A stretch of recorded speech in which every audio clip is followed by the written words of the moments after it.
Est-il à Vienne? Coulisses d'une œuvre d'art moderne.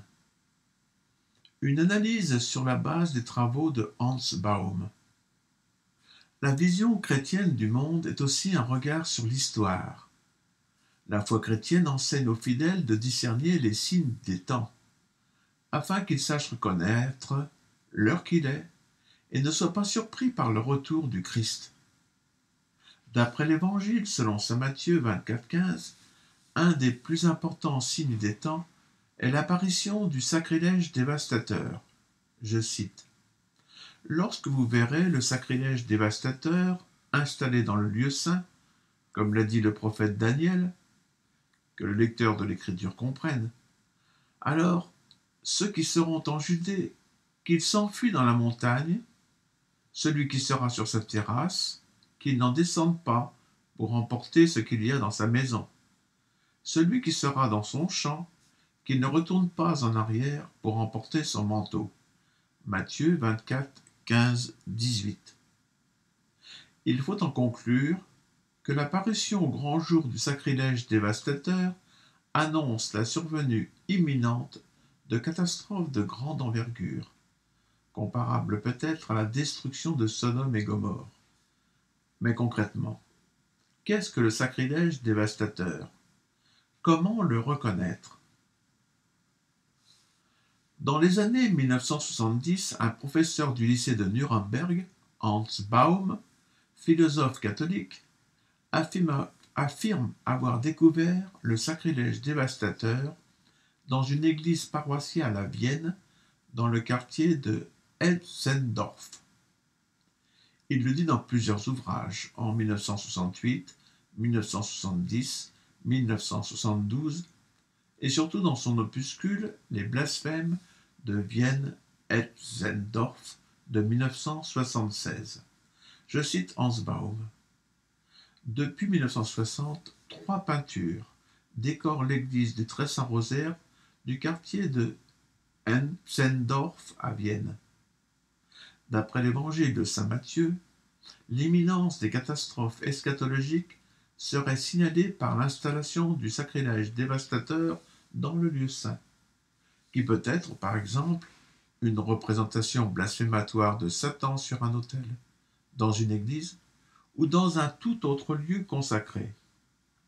Après avoir découvert le caractère éminemment blasphématoire des peintures de Etzendorf et les circonstances de leur installation dans une église dédiée à la Vierge Marie, il ne m'était plus possible de douter que je me trouvais là face à ce signe annonciateur. » Fin de citation.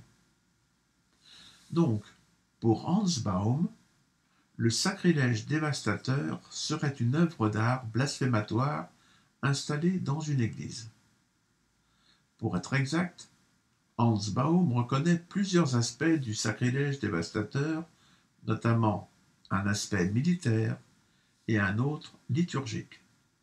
Mais ce n'est pas l'objet de ma communication, je ne parlerai ici que de l'aspect œuvre d'art.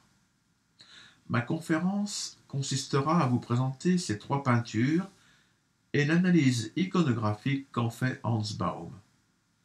Puis, j'évoquerai quelques personnes responsables de leur installation avant de terminer sur un rappel de faits historiques récents.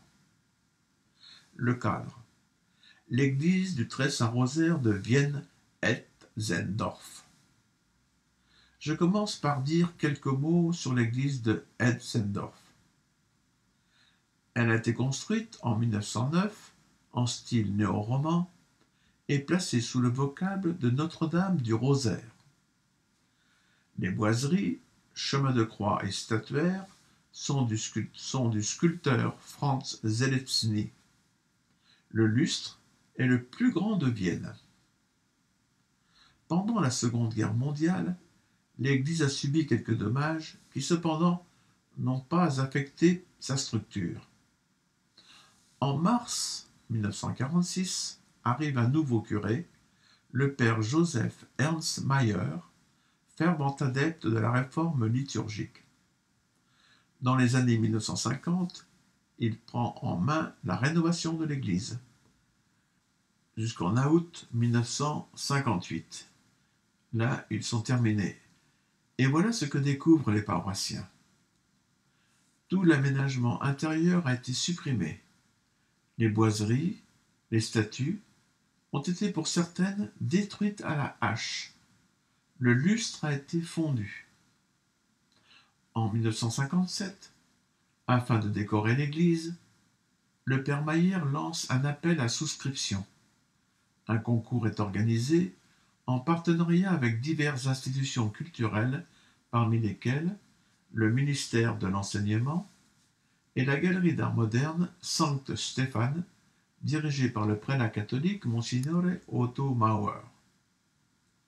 Parmi les artistes candidats, la commande est attribuée à Ernst Fuchs, 27 ans, peintre d'origine juive, récemment converti au catholicisme. Son projet se présente ainsi: les 15 mystères du rosaire seront illustrés sur 3 parchemins monumentaux de 3 mètres sur 3 mètres chacun. Ils sont suspendus à l'intérieur du cadre métallique comme des étendards. Les mystères glorieux sont livrés en septembre 1958. Les mystères douloureux en début de l'année 1960. Les mystères joyeux la veille de Noël 1960. La paroisse édite une brochure qui présente le triptyque aux touristes. Analyse des tableaux. Ainsi donc, pour Hans Baum, cette œuvre d'art représente un blasphème gravissime, inédit dans toute l'histoire de l'art occidental. Voyons quelques points de son analyse. Tableau 1, Mystères glorieux. Commençons par les mystères glorieux, ceux qui ont été peints en premier. En lisant le commentaire édité par la paroisse, on apprend que le Christ est vêtu à la manière d'un grand prêtre juif, dont le vêtement est décoré d'étoiles de David et d'un motif de grenade. Que les 5 plaies du Christ sont auréolées de lumière pour symboliser la résurrection. Les 7 langues de feu sur sa tête évoquent la Pentecôte. Devant lui, Marie est élevée au ciel sur un petit nuage. Hans Baum constate en outre que le Christ porte un masque de bronze et une perruque, et que la 5e des 5 plaies du Christ n'est pas sur le côté, mais coïncide avec sa bouche. À l'intérieur de la bouche, on peut apercevoir le tétragramme divin hébreu Yahweh. Un élément clé du tableau est la stature du Christ. C'est une croix de Saint-André, ce qui est atypique pour une représentation du ressuscité, qui la plupart du temps a la forme d'une croix latine qui épouse la forme humaine. Ici, il nous faut jeter un œil dans la symbolique occulte. La symbolique franc-maçonnique connaît un certain nombre de croix, sauf la croix latine. Parmi ces croix franc-maçonniques, il y a la croix de Saint-André, qui est en usage notamment dans les degrés de Saint-André de la haute maçonnerie, mais pas exclusivement. Voyez ici un tapis de travail du grade d'apprenti de la Grande Loge nationale d'Allemagne. Ce qui est important de savoir, c'est que dans la franc-maçonnerie de haut grade, la croix de Saint-André est une des formes possibles de l'étoile à 5 branches, le pentacle, qui est peut-être le symbole le plus important de la franc-maçonnerie. Il existe d'autres dérivés comme ceux que vous voyez sur la diapositive. Mais quel est le sens de ces symboles? La croix latine des chrétiens est une représentation schématique de l'être humain. Celle-ci recèle un credo.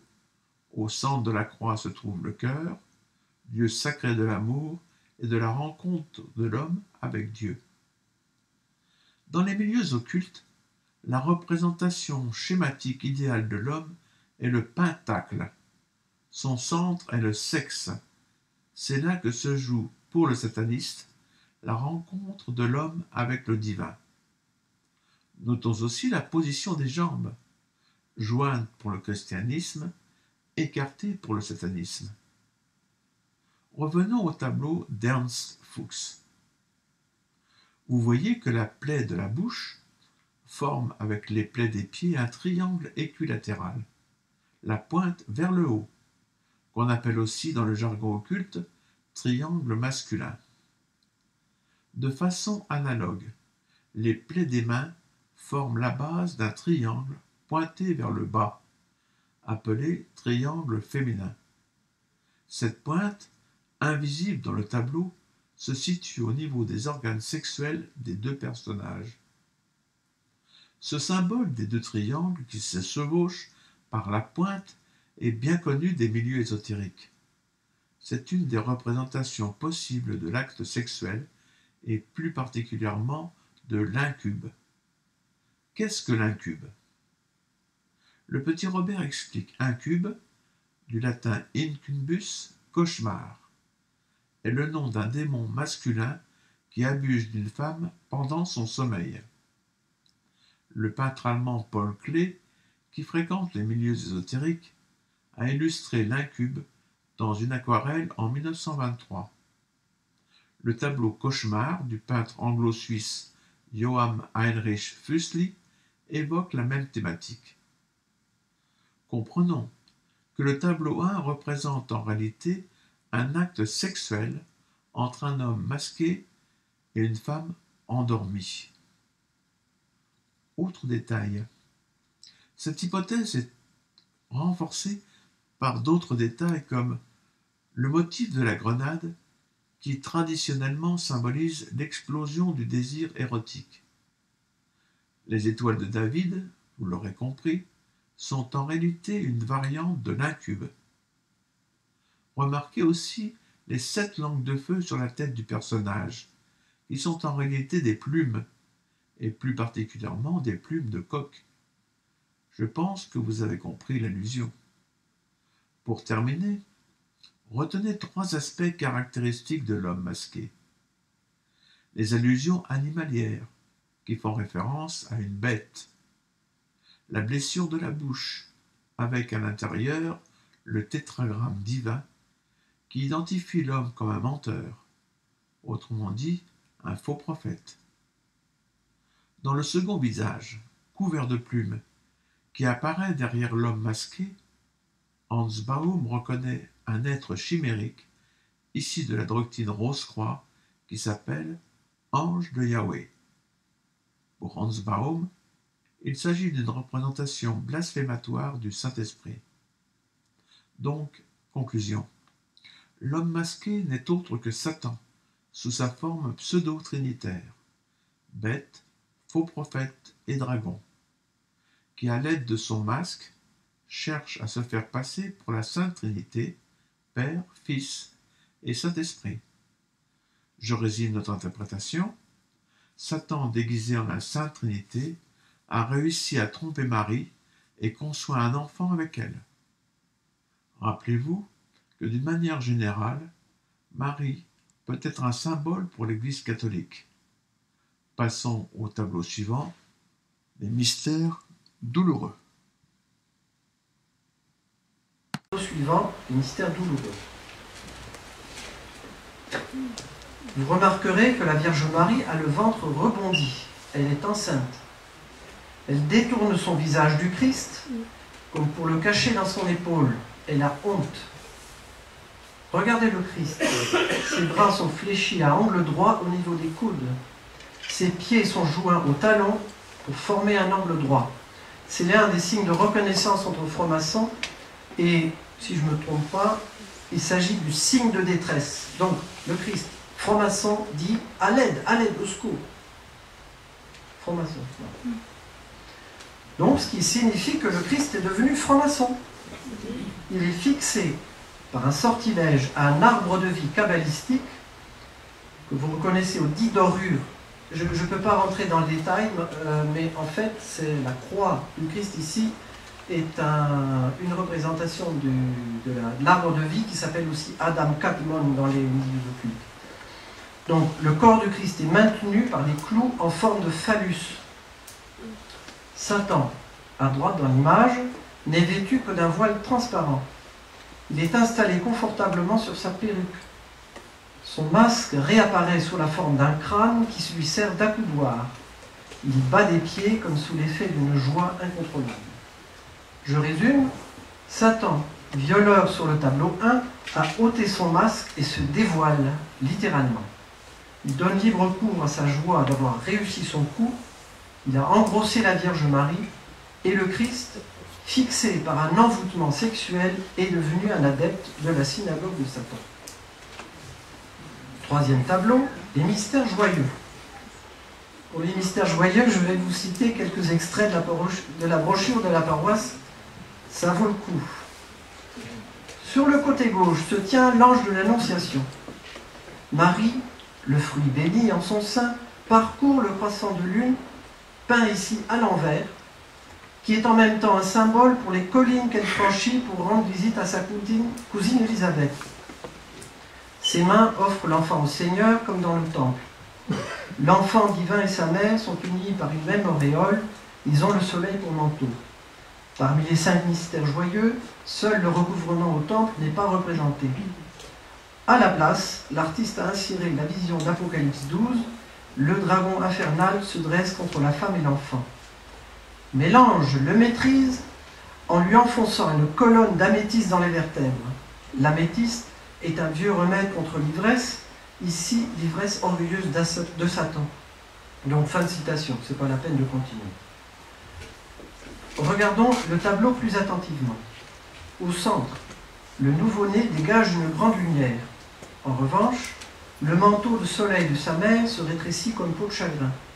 La lune sous ses pieds a perdu son éclat et lui tourne le dos. Les étoiles sur sa tête faiblissent et les yeux même de Marie sont devenus aveugles. Mais qui est l'enfant? Peu probable que ce soit l'enfant Jésus. À voir son visage, son vêtement, ses symboles, ses cheveux, sa façon de se tenir, il s'agit plutôt de l'enfant conçu sur le tableau 1 et que Marie porte dans son ventre sur le tableau 2. Comme nous l'avons dit, l'enfant dégage une grande lumière. D'où lui vient cette énergie? D'une part de Marie, puisque la sienne est en train de s'épuiser. Mais regardez aussi la fameuse barre d'améthyste que l'ange tient dans sa main.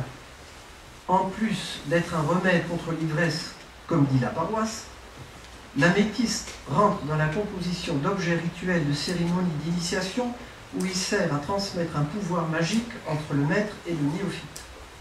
Dans le tableau, ce bâton d'initiation touche à la fois l'auréole de l'enfant et le corps du dragon, à l'endroit où se situe le sexe chez les reptiles. C'est de là que vient l'énergie qui fait grandir l'enfant. Résumé, Marie, ou l'Église catholique, a mis au monde l'enfant de Satan et doit le présenter au dragon qui continue à le nourrir. Les tableaux contiennent encore un grand nombre d'autres symboles que je ne peux pas commenter ici. Je vous invite à lire le texte des blasphèmes de Vienne-Etzendorf-Gansbaum dès que la traduction française sera disponible. Malgré notre analyse par trop succincte, il apparaît clairement que le triptyque d'Ernst Fuchs ne représente en aucun cas les mystères du rosaire. La suite logique des tableaux ne correspond pas aux mystères 1 joyeux, 2 douloureux et 3 glorieux, mais à leur sens inverse 3, 2, 1, à savoir conception, gestation, naissance. Il s'agit en réalité d'un manifeste satanique qui illustre l'éviction de Jésus de l'histoire du salut et la naissance d'un enfant de Satan grâce à la collaboration d'une Église catholique endormie. Le fidèle catholique qui médite sur ces peintures en disant « Que votre règne arrive », prie objectivement pour la réalisation des projets du satanisme mondial. On pourrait appeler cela de la magie par sous-traitance. Que viennent faire ces tableaux dans cette église? Pour comprendre, il faut peut-être regarder les personnes responsables de leur installation.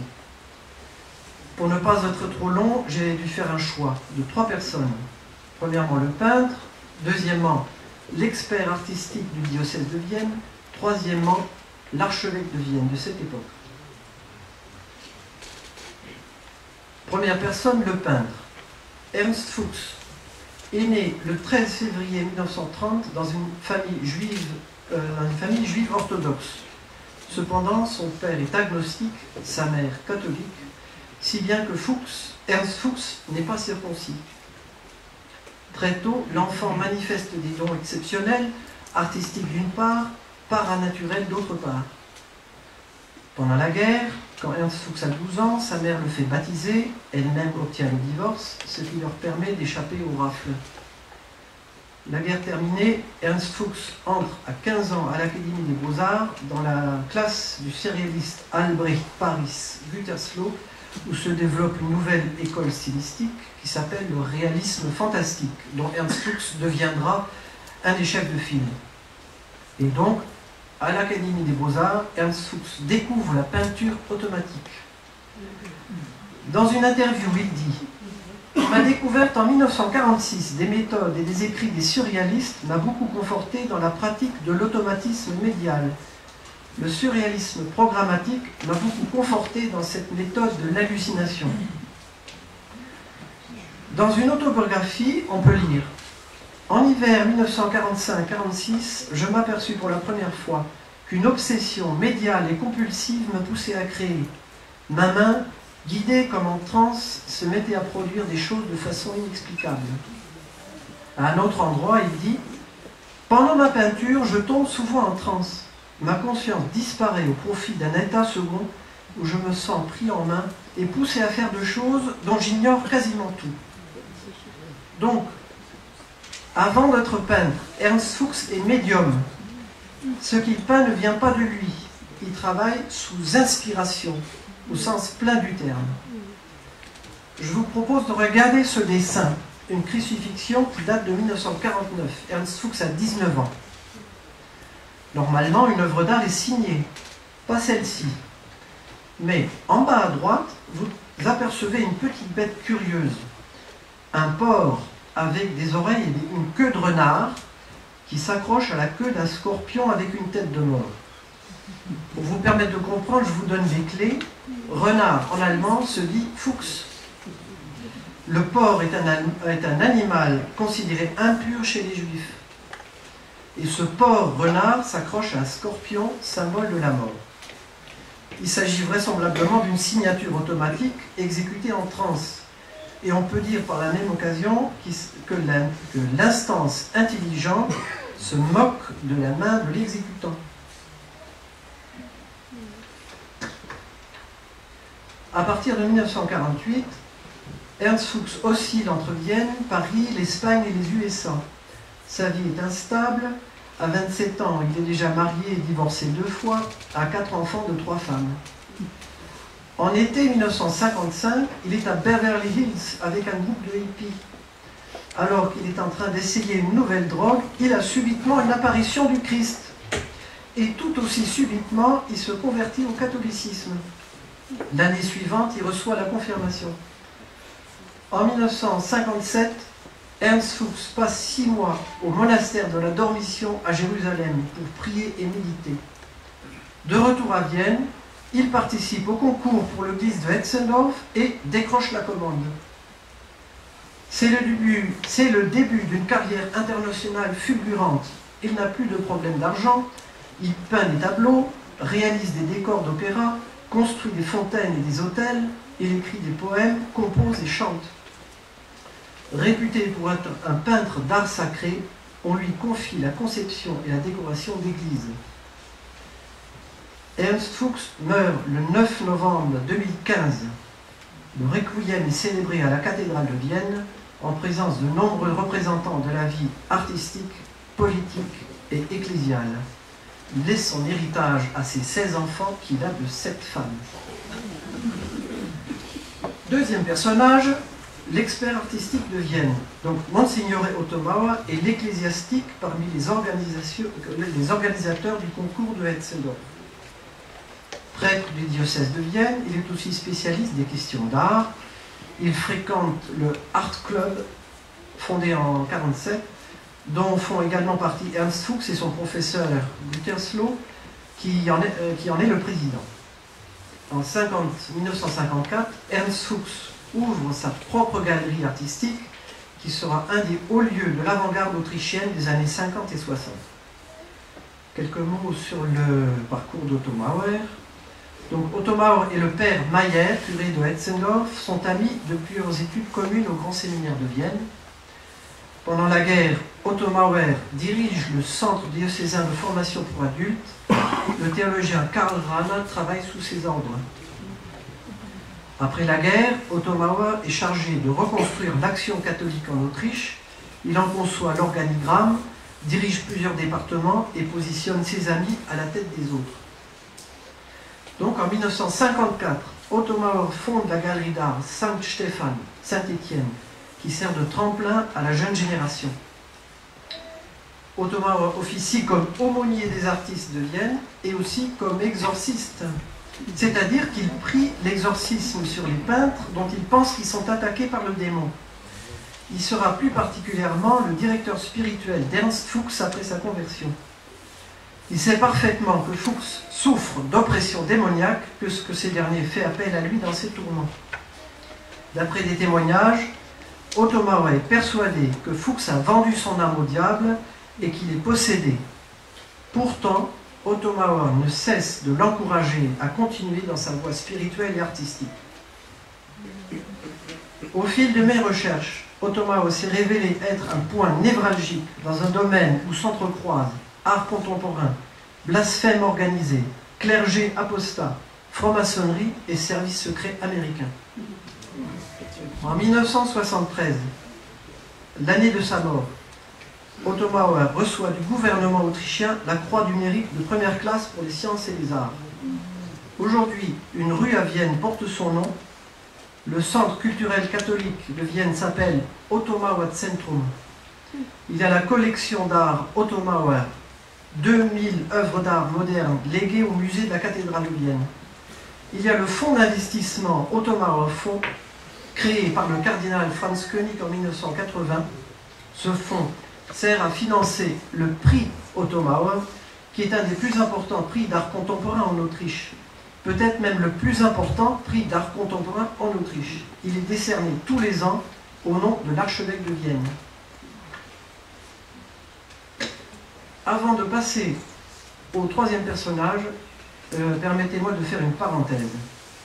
Vous avez peut-être entendu parler de la théorie du complot. Qu'est-ce que c'est?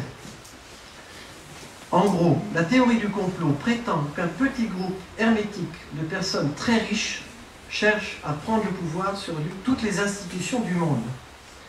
Parmi ces institutions, l'Église catholique serait une des cibles principales. La méthode employée serait d'essayer de gagner à leur cause un ou plusieurs cardinaux susceptibles d'être un jour élus sur le trône de Pierre. Une fois élu, ce pape livrerait l'Église à ses ennemis. Voilà en gros ce que c'est cette fameuse théorie du complot. Hans Baum peut certainement être compté comme un théoricien du complot. Pourtant, il se distingue en disant que la Vierge Marie tenterait depuis quelques siècles d'avertir les autorités catholiques de ce complot pour leur permettre de le neutraliser. C'est une des raisons de ses nombreuses apparitions depuis le XIXe siècle, notamment à La Salette, Fatima et surtout Amsterdam, où elle est apparue entre 1945 et 1959 sous le nom de Notre-Dame de tous les peuples. Dans les messages d'Amsterdam, Hans Baum décèle un grand nombre d'informations théologiques et dogmatiques, mais aussi politiques et militaires. C'est l'objet de son livre « La femme apocalyptique de tous les peuples », publié en 1970. Dans les messages d'Amsterdam, il est aussi question d'un cardinal dont l'identité est signalée à plusieurs reprises par des indices. Même s'il ne cite jamais son nom, Hans Baum y reconnaît l'archevêque de Vienne, Franz Koenig. D'après Hans Baum, les messages de la Dame de tous les peuples nous désignent là le cardinal élu par la franc-maçonnerie pour monter sur le trône de Pierre. L'accusation est extrêmement grave. Hein. Hans Baum est sûr de son coup, mais nous, comment en être sûr? Il faut savoir que tout sataniste candidat à l'initiation suprême est obligé de se faire connaître publiquement, c'est-à-dire de manifester à la communauté mondiale des initiés la sincérité de sa demande d'initiation. Il est donc obligé de se trahir quelque part. On dit par exemple que les 2 bombes atomiques larguées sur le Japon ont permis au président américain Truman d'accéder au plus haut degré de son obédience franc-maçonnique. Du moins, c'est ce qu'on dit. Il y a des gens pour le dire. Quant au cardinal qui souhaite intégrer le cercle des initiés, il doit fournir une preuve équivalente. Voilà ce que sont en réalité les blasphèmes de Wienietzdorf, la garantie fournie par un membre du haut clergé de sa volonté à collaborer au satanisme mondial. Donc, nous pouvons passer au 3e personnage, l'archevêque de Vienne, Monseigneur Franz König. Il est né en 1905, il fait ses études à Rome, d'abord de philosophie, puis de théologie. Il étudie spécialement les religions et les langues anciennes orientales. Il est un des plus grands spécialistes de son temps du zoroastrisme. Il est sacré évêque en 1952. En 1956, Pie XII le nomme archevêque de Vienne. Une nomination qui est d'ailleurs accompagnée d'une série de scandales sur lesquels je ne peux pas m'attarder ici. À peine un an plus tard, en avril 1957, Franz König autorise la rénovation de l'église de Hetzendorf, projet qui avait été refusé par son prédécesseur. En décembre 1958, Franz König est créé cardinal par le pape Jean XXIII. Confident et bras droit de Jean XXIII, Franz König est un des piliers du Concile Vatican II. Ses contributions sont fondamentales pour l'œcuménisme, la liberté de conscience et la participation des laïcs à la vie de l'Église. À la fin du Concile, Paul VI crée le secrétariat pour le dialogue avec les non-croyants, dont Franz König sera le président. En février 1968, la Congrégation pour la doctrine de la foi, présidée par Monseigneur Franjo Scheper, archevêque de Zagreb, envoie un questionnaire à tous les épiscopats du monde pour leur demander leur avis sur la franc-maçonnerie. Ce questionnaire est l'occasion pour Franz König d'organiser des rencontres entre la franc-maçonnerie germanophone et des représentants de l'Église catholique, le tout à titre privé. Ces rencontres ont lieu, donc ils n'impliquent pas l'Église catholique, il dit c'est à titre privé. Ces rencontres ont lieu de 1968 à 1970 dans différentes villes d'Allemagne, d'Autriche et de Suisse, et se terminent le 5 juillet 1970 par une déclaration commune signée au château de Lichtenau en Autriche. Cette déclaration de Lichtenau affirme en conclusion, je cite, « Les bulles pontificales visant la franc-maçonnerie n'ont qu'une valeur historique et ne correspondent plus aux besoins de notre temps. Cela concerne également les condamnations exprimées par le droit canonique qui sont en désaccord avec la doctrine de l'Église et le commandement divin d'amour fraternel. » Fin de citation. Le fait que le nouveau code de droit canonique publié en 1983 ne mentionne plus l'excommunication des francs-maçons catholiques est une conséquence directe des dialogues de Lichtenau. Je sais qu'il y a eu des déclarations de la part de Ratzinger, Benoît XVI, disant que c'est pas vrai, mais pour s'en convaincre, on peut lire la correspondance de Monseigneur Franz König avec le grand maître de la Grande Loge d'Autriche, Kurt Baresch, publiée par ce dernier, justement en 1983. Je ne sais pas si vous arrivez à lire la citation que j'ai mise. La lettre que vous voyez est une lettre écrite, authentique, donc par Franz König à Kurt Baresch, grand maître de la Loge d'Autriche en 1983. Donc, Franz König dit « Le nouveau code de droit canonique signé par le pape le 25 janvier entre en vigueur le 27 novembre 1983. En effet, le nouveau code de droit canonique ne contient plus l'ancienne excommunication des membres de la franc-maçonnerie, elle est donc abrogée. Je me réjouis de pouvoir vous annoncer cette nouvelle, sachant qu'une longue collaboration a abouti à une fin heureuse. Cordialement, Cardinal Franz König. Le 25 novembre 1981, Monseigneur Scheper démissionne de son poste de préfet de la Congrégation pour la foi. Il mourra un mois plus tard. C'est Joseph Ratzinger qui lui succède. mais il ne peut rien contre l'omission fatale dans le nouveau code. Mais la veille de son entrée en vigueur, le 26 novembre 1983, Ratzinger publie la fameuse déclaration sur les associations maçonniques qui précise « Le jugement négatif de l'Église sur les associations maçonniques reste inchangé. Les fidèles membres d'associations maçonniques, les fidèles catholiques membres d'associations maçonniques sont en état de péché grave. » Je peux vous dire que la franc-maçonnerie s'est déchaînée sur le cardinal Ratzinger et, à plus forte raison, sur Benoît XVI. Nous arrivons à la troisième partie de ma conférence et quelques considérations historiques. Jusqu'à la fin de sa vie, Franz Baum a inondé de ses lettres le Vatican et les épiscopats d'Allemagne pour les avertir des projets qui se trament contre l'Église. Il n'a jamais obtenu de réponse. En mai 1980, Hans Baum meurt dans un discrédit total. En effet, où est-il ce complot? Franz Koenig n'a jamais été élu pape. Voyons un peu l'histoire. Paul VI meurt le 6 août 1978. À la fin du mois, c'est Albino Luciani qui est élu et qui prend le nom de Jean-Paul Ier.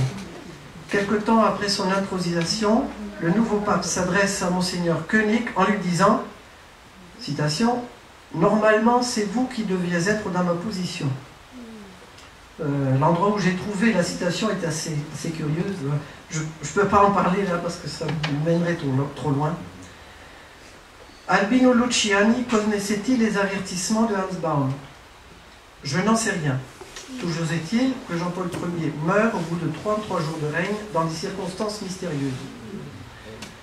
Et Franz Koenig, donc au prochain conclave, c'est un Polonais qui est élu, et son pontificat va être un des plus longs de l'histoire. Franz Koenig ne cessera de dire à partir de cet instant, à qui veut l'entendre, que c'est grâce à lui que le conclave a remarqué et finalement élu Karol Wojtyła. Une information qui ne fut jamais démentie par personne. On passe le cap de l'an 2000. Le 13 mars 2004, Franz Koenig meurt à 99 ans. L'année suivante, Jean-Paul II rend son dernier soupir. Son œuvre est donc sans doute accomplie. Mais si, normalement, Franz Koenig aurait dû succéder à Paul VI, pourquoi cela ne s'est-il pas produit? Revenons en arrière dans le temps, à Vienne, en l'église de Hetzendorf. Un an après la mort de Jean-Paul Ier, le 21 septembre 1979, qui est le jour de la Saint-Matthieu, les tableaux du rosaire sont détruits à coups de couteau par un jeune déséquilibré. Il est arrêté par la police et comme pour se justifier, l'homme sort un fascicule qui portait sur lui les blasphèmes de Vienne Hetzendorf de Hans Baum. Donc les tableaux sont détruits. Mais la paroisse décide de les faire restaurer. C'est une entreprise titanesque qui va durer 20 ans.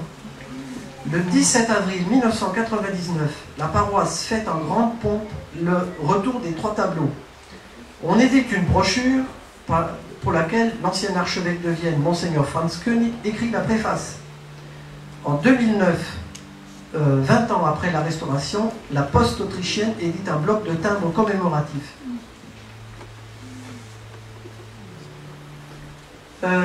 Et que se passe-t-il à l'archevêché de Vienne? Donc en 1985, Franz Koenig démissionne de l'archevêché de Vienne pour raison d'âge. Jean-Paul II nomme alors à sa place Hans Hermann Grohe, un bénédictin connu pour son opposition à Monseigneur Koenig. En Autriche, on parle d'une gifle du pape à Franz Koenig. Mais 10 ans plus tard, Monseigneur Grohe démissionne à son tour, brusquement, suite à la parution d'un article de presse où un ancien élève collégien l'accuse d'avoir eu sur lui des attouchements sexuels.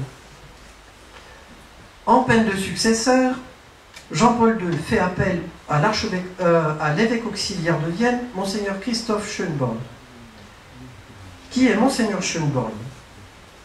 Donc c'est le fils du comte Hugo Damien von Schönborn, qui est peintre et franc-maçon.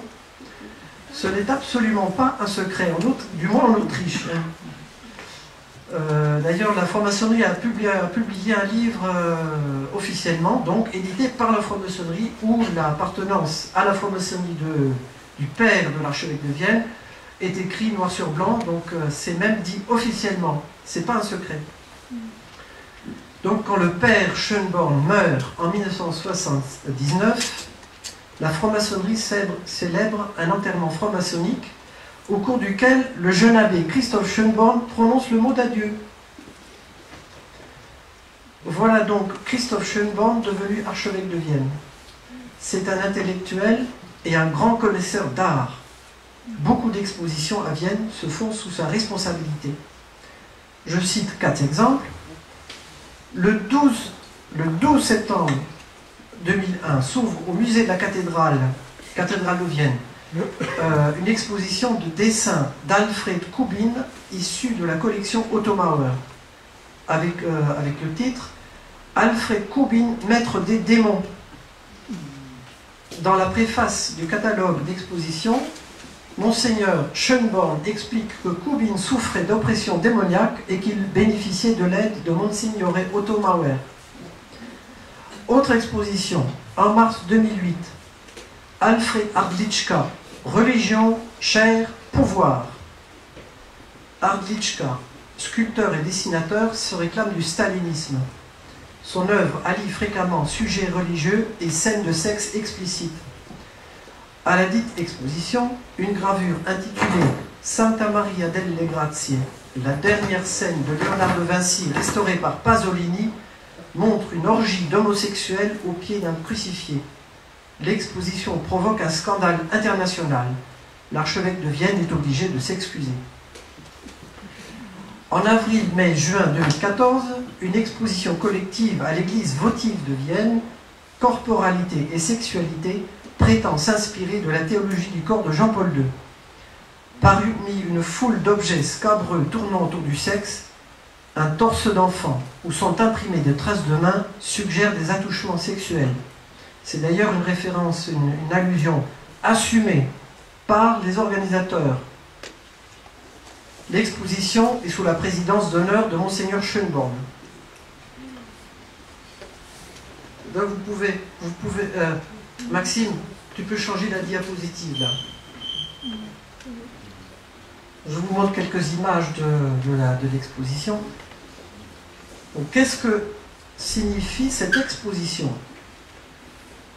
Est-ce que Monseigneur Schönborn, par hasard, ne fait pas une salutation post-mortem à son prédécesseur qui est parti pour attouchement sexuel sur mineur? Je ne sais pas si cet amalgame est pertinent, mais objectivement, Monseigneur Schönborn manque du tact le plus élémentaire. Un dernier exemple d'exposition. En juin-novembre 2007, le musée de la cathédrale organise une exposition « L'amour, la mort et le diable, l'œuvre religieuse d'Ernst Fuchs ». On peut y voir une série d'icônes du Christ qui sont en fait des autoportraits.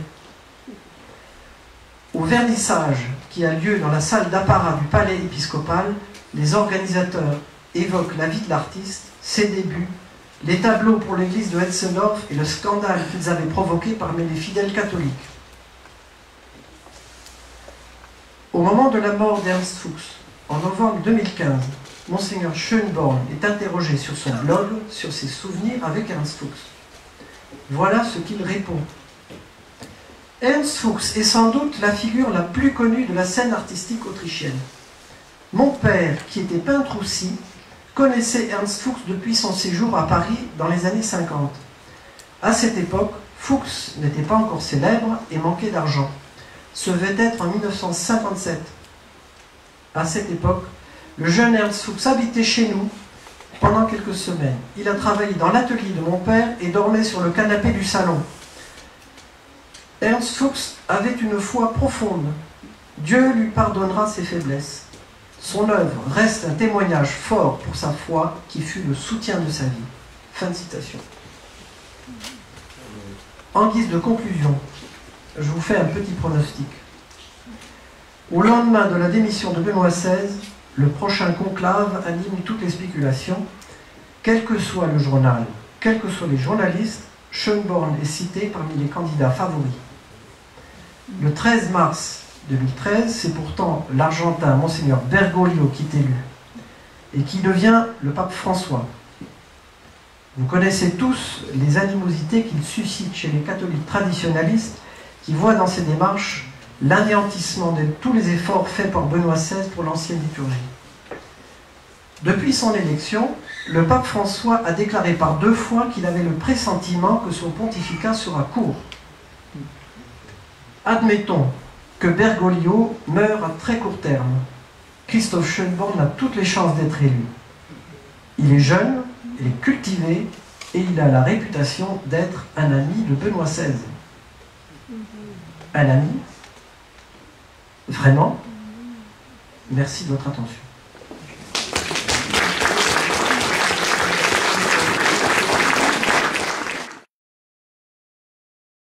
Les plus avertis, ceux qui se croient avertis parmi d'entre nous, de tout savoir sur le mystère des ténèbres, sur les dangers qui nous menacent. Et vous venez de nous asséner de belles vérités. Nous avons, heureusement, grâce à vous, fini assez tôt et pouvons donc entreprendre un échange sur les 2 communications qui ont eu lieu ce matin. Et est-ce que le microphone mobile...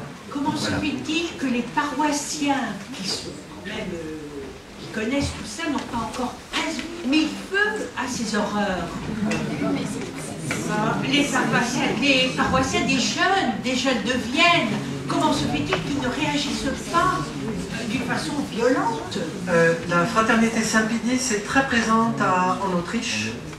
Et je me dis, quand il y a un catholique attaché à la tradition en Autriche, il est à coup sûr de la fraternité Saint-Pédis, donc il est considéré comme schismatique et il ne fréquente pas les églises.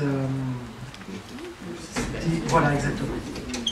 Et les paroissiens? Les paroissiens de Hetzendorf, par exemple, au moment de la rénovation, la paroisse a éclaté, c'est-à-dire que il y a eu une dispute énorme parce que la veuve de l'architecte était toujours en vie et je ne sais pas si elle a porté plainte contre le curé. Elle rapporte des choses totalement aberrantes comme par exemple le curé, elle a entendu dire le curé, et elle a des témoins, elle a dit au journal, dans un journal qu'elle avait des témoins pour le dire, le curé Maria Verdi, cette église mérite une bombe. Donc voilà, le curé de Hetzendorf avait une volonté délibérée de détruire. La rénovation de l'église s'est faite au nom de la réforme liturgique et s'est fait au nom du concile avant l'heure. Donc on se targue à Vienne et surtout, pas seulement à Hetzendorf, mais toutes les églises du système à Vienne se targue d'être fidèle au concile. Les méfaits du concile sont les plus visibles sans doute en Autriche et à Vienne. D'ailleurs, vous avez un article qui est apparu dans l'Homme Nouveau en 2011, en septembre 2011, écrit par Daniel Amish, qui est titré en grand L'Église catholique d'Autriche au bord du schisme. Et donc, il y a on a interviewé le cardinal Schönborn qui dit « Ah, c'est un malheur, c'est un malheur. Oui, c'est très grave en Autriche, on essaiera de tout faire pour que ça n'arrive pas. » Voilà, enfin, en gros, je vous ai résumé l'article. Donc, la situation de l'Église catholique en Autriche est catastrophique. Et cette situation catastrophique est chapeautée par l'archevêque de Vienne, qui est aussi président de la conférence des évêques. Monsieur Sellier. J'étais très intéressé par tout ce que vous avez dit, les éléments concrets. Alors, j'étais très intéressé par ce que vous avez dit, les éléments concrets, les informations que vous apportez, les scénarios qu'on pourrait imaginer, dont on pourrait, en tout cas, quand on regarde d'un peu près ce qui se passe en Autriche, que les églises, vous avez des phénomènes effectivement préoccupants, mais je n'imaginais pas que c'est atteint cette ampleur. En ce qui concerne la fin de votre exposé, je vous rejoins totalement. Je ferai une variante à laquelle j'ai songé personnellement depuis un certain temps. On a à l'heure actuelle une diarchie à la tête de l'Église, puisqu'en fait, Benoît XVI est toujours présent avec les attributs du pape. Je ne pense pas que le pape François soit tué, mais je pense qu'il va démissionner. Sur un mandat court, oui. Il va démissionner, le cardinal Schönborn sera élu. On aura une triarchie, qui est l'objectif qui était prévu, organisé par ceux qui tirent les ficelles. Alors face à ça, nous ne devons pas être désespérés. Nous devons regarder cette réalité en face lucidement, car nous avons, en méditant l'Apocalypse, les ressources qui sont proposées à la foi chrétienne, et il est dit, d'ailleurs, en lisant la première ligne dans Matthieu aussi, il est dit qu'il y aura, et notamment le cardinal Newman a très clairement expliqué que la fin de l'Église serait démolie, serait détruite, et que c'est pour ça qu'il a insisté sur la conscience, en disant que le premier vicaire du Christ est la conscience, et qu'il y aurait des relations directes qui continueraient à assurer face à la désaffection et l'effondrement de l'Église, qui continueraient à assurer l'existence de l'Église, et non pas visible, mais une existence qui serait celle que le cardinal Newman a définie de manière très précise. Et quand on lui a demandé un jour comment quel toast il porterait à la fin d'un repas, il a dit premièrement à la conscience, à ma conscience. Mais la conscience, c'est qu'expliquait le cardinal Newman, qui est le miroir de la révélation de la lumière divine. Et ensuite au pape, mais seulement en deuxième position au pape. Donc il ne faut pas être obnubilé, il faut nous préparer à cette épouvantable situation, mais non pas en étant effondré, en regardant bien les choses en face, mais vous avez raison, vous avez préparé et annoncé ce qui va se produire à la nuance près de la petite variante que je propose pour la fin.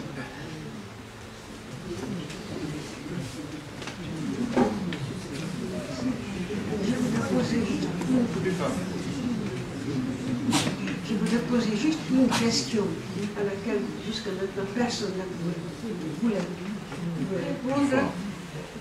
Comment peut-on appeler pape une personne qui accumule les hérésies?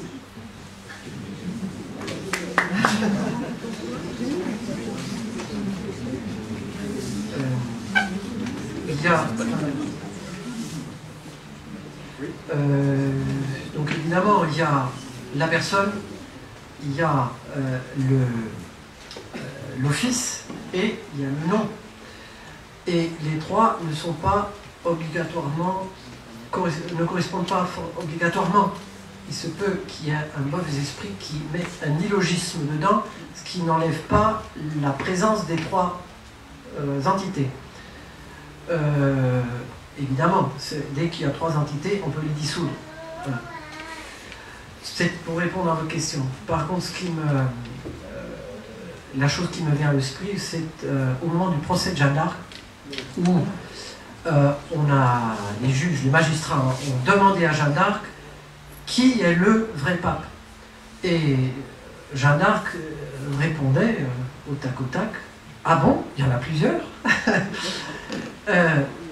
Il est certain qu'il y ait un pape et que ce pape est le bon. Parce que les portes de l'enfer ne prévendront pas. Et si Benoît XVI n'est pas mort, c'est qu'il représente l'accomplissement de cette prophétie du Christ. Ce pape allemand est maintenant le soutien de l'Église catholique et des catholiques. C'est peut-être sous cette forme-là, c'est-à-dire couché, il est couché maintenant,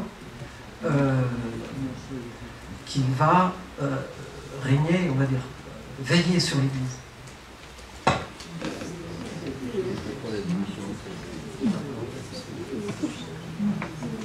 Je veux bien, enfin, merci pour votre exposé qui est très intéressant et convaincant. Hein, je pense que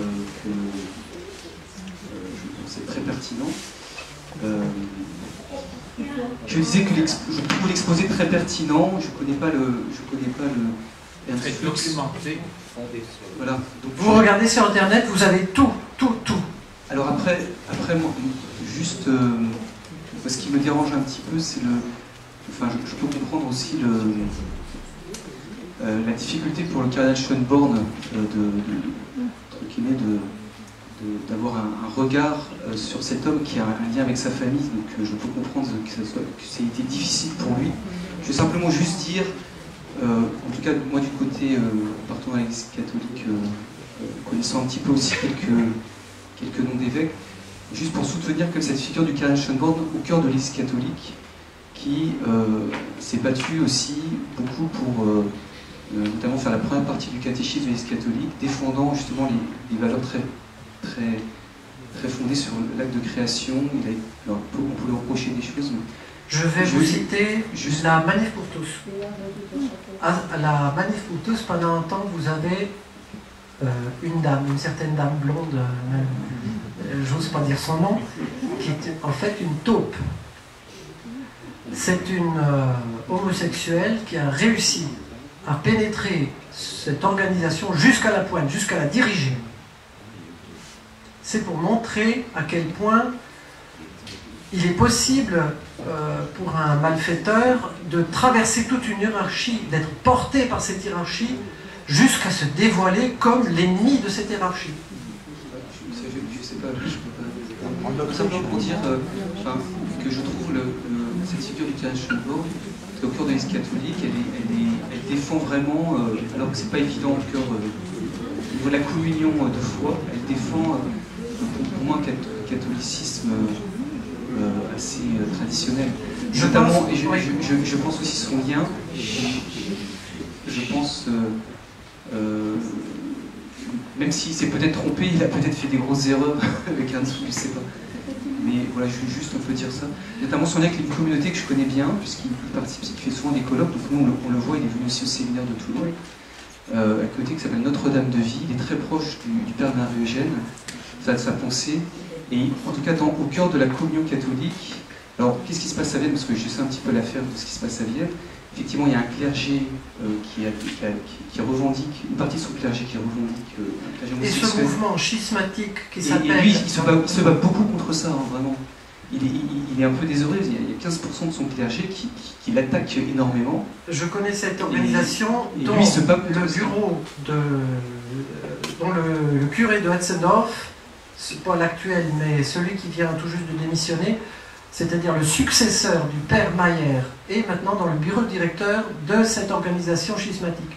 Qui s'appelle l'Initiative des prêtres. Nous sommes l'Église, c'est une grande plateforme internationale qui est née en Autriche, dans les pays germanophones, hein, et qui est maintenant présente sur les 5 continents, et qui regroupe l'Initiative des prêtres, l'Initiative des laïcs, l'Initiative l'Église par en bas. Voilà, c'est une flopée de petites organisations qui sont coordonnées. Et donc, Hetzendorf, la paroisse de Hetzendorf est un peu une cellule de germination, pas expérimentale, mais c'est une cellule de travail qui fonctionne dans l'ombre, peut-être depuis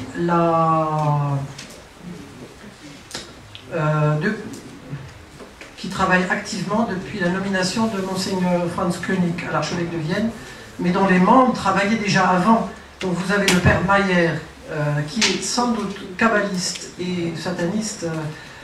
Il y a des indices qui permettent de le penser.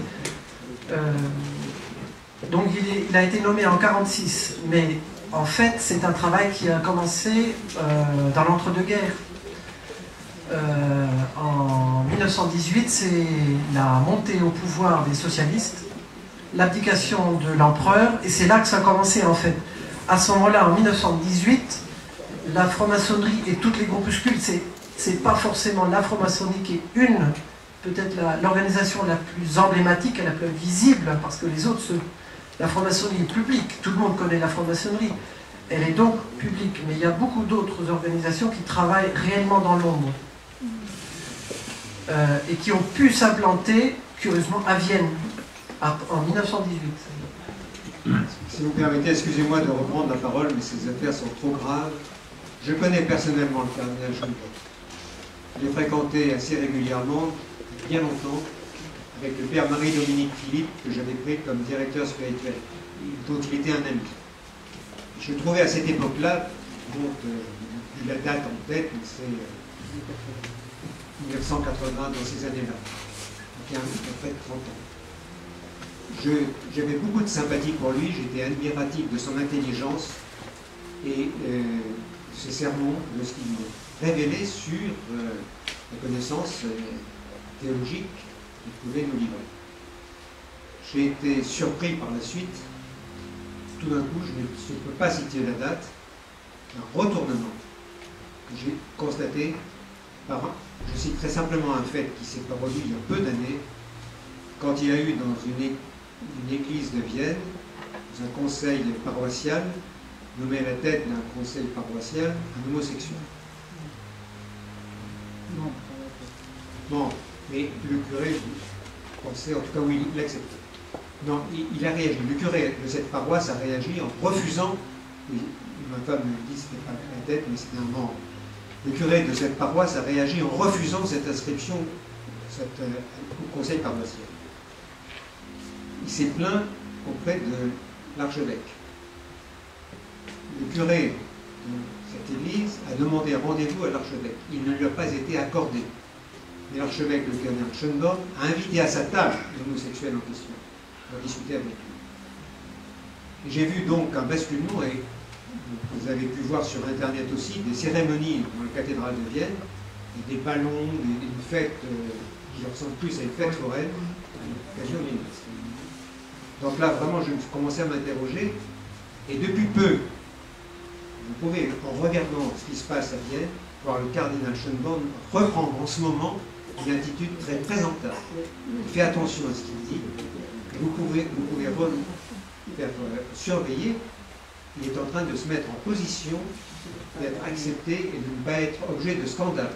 Oui, c'est ce qui m'a semblé apprendre. Je voulais vous apporter ce témoignage. Donc là, je m'interroge, je ne sais pas ce qui s'est passé dans sa vie, mais en tout cas, j'ai vu ce basculement incontestable. Permettez-moi très brièvement de rajouter deux choses. Pour ce que j'ai dit tout à l'heure est assez grave. Je cite la phrase du cardinal Newman que Benoît XVI a été béatifié en Angleterre.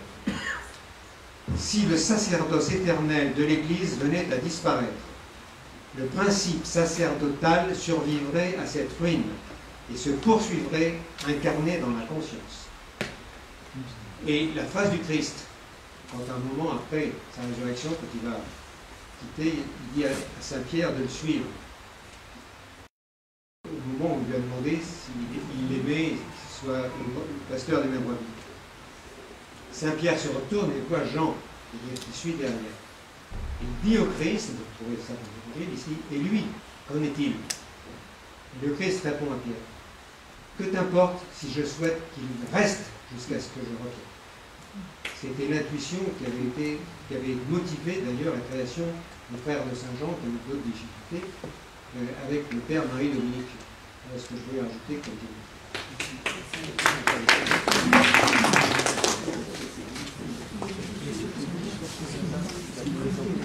Oui, moi je voulais poser une autre question au sujet du dimanche du Shabbat.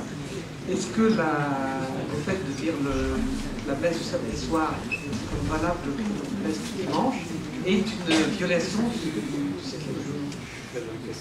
Très bonne question, effectivement. J'ai dit tout à l'heure que la Genèse faisait commencer les jours le soir. Et effectivement, c'est le texte qui le dit, il y a du soir et du matin.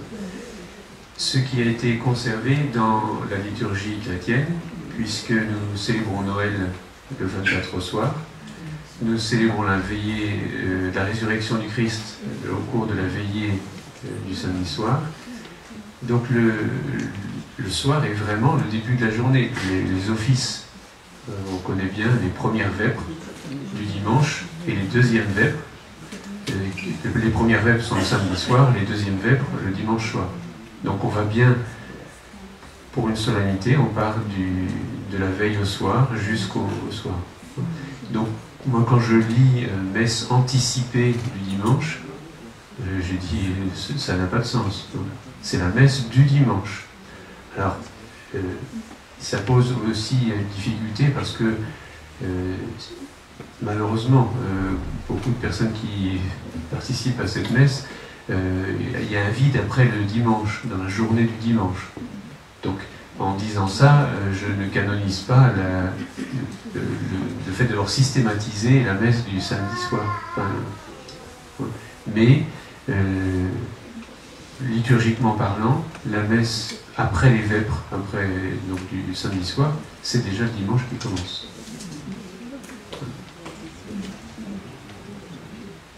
Autre question, intervention?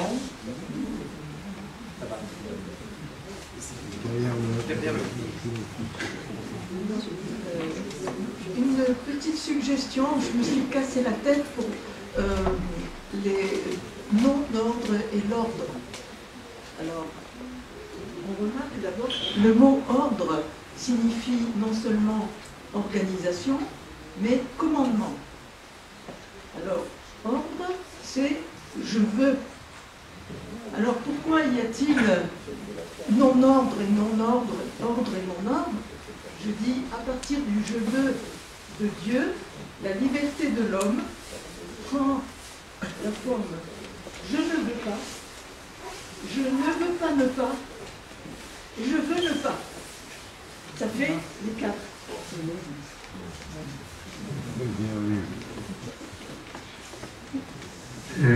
Je suis conscient que je n'ai fait qu'aborder les questions, hein, parce que pour le mot, si vous avez compris le mot ordre, quand il est utilisé tel que je l'ai fait dans la conférence, sa signification change. C'est comme le mot terre. Vous prenez terre avec le mot cieux, c'est la bipartition de la création. Ça veut dire, ça signifie le monde visible. Mais quand il est utilisé avec les autres termes, il a un autre sens. Donc c'est toute la difficulté du langage où il faut voir dans quel contexte est utilisé le mot pour comprendre de quoi il s'agit. Il ne faudrait pas garder les significations anciennes pour les peindre d'une nouvelle manière. C'est malheureusement d'ailleurs le problème pour beaucoup de choses. Oui. Je donne un exemple qui n'a rien à voir, mais quand on prie dans le Notre Père, le mot Père renvoie à notre expérience de la paternité. J'espère qu'on ne projette pas sur Dieu notre expérience personnelle. Si on prie Dieu comme Père avec notre expérience, c'est un peu catastrophique. Oui. Donc il faut habiter la révélation du nom de la paternité divine, de tout ce que Jésus vient nous révéler. C'est Jésus qui nous révèle qui est le Père. Et ensuite, et non pas notre expérience qui va être le point d'appui pour atteindre Dieu. C'est le mécanisme de l'idolâtrie. On projette en Dieu notre expérience, alors que c'est Dieu qui se révèle à nous pour corriger notre expérience. Quant au terme ordre, oui, il a deux sens en français, mais étymologiquement en latin, ordo, ordonare, c'est donc le premier sens, et c'est iubeo, iubere, qui veut dire commander. C'est un peu une particularité du français que ça nous met. Alors, question. Oui, mon père, vous avez cité la Bible hébraïque, la traduction de M. Chouraki, et de M. Louis II. Est-ce que vous reconnaissez, est-ce que la traduction de la Vulgate est celle qui est reconnue par le magistère traditionnel? Vous n'en avez pas parlé, alors je m'interroge. Bon, bien sûr, c'était pas, je citais pas Louis II ou Chouraki au détriment d'autres de la Vulgate. C'était simplement pour illustrer que une traduction n'est pas suffisante pour entrer dans la richesse, dans la polysémie du sens de l'hébreu. Donc, connaissant un petit peu l'hébreu, je vais chercher dans les traductions en français ce qui est le plus proche du mot. Et là, ça dépend. Parfois, on a une bonne traduction dans la Bible de Jérusalem, dans la Torah ou dans Louis II. Je ne veux pas provoquer, mais enfin, c'est le magistère qui interprète l'écriture sainte. Et, sinon, les protestants, par exemple, chaque protestant interprète l'écriture sainte. Donc, qu'est-ce que vous pensez de cette attitude? Lorsque vous lisez n'importe quel livre, vous faites une interprétation. Donc, quelque part, ce mécanisme-là, il est lié à chacun de nous. Après, en tant que catholique, on lit l'Écriture conjuguée avec le magistère de l'Église, c'est-à-dire la doctrine révélée, définie non pas par un concile, mais par tous les conciles qui se sont enchaînés. Donc la tradition remonte loin, jusqu'au symbole des apôtres. Donc le magistère de l'Église, et puis la tradition. Donc tous les commentaires des pères. Mais c'est pas parce que l'Église a défini donc la Vulgate comme la version authentique, une version reçue du texte révélé, qu'on doit s'interdire d'aller consulter. Voilà. Il faut bénéficier de tout le travail qui a été fait. Mais comment s'y retrouver justement? Écoutez, pardon, il faut que nous nous interrompions. Il y avait une petite confusion sur les horaires. Le dimanche, c'est comme à 12h15. Le repas. Je propose que nous poursuivions cette discussion, parce qu'il y aura sûrement encore des questions, après le déjeuner.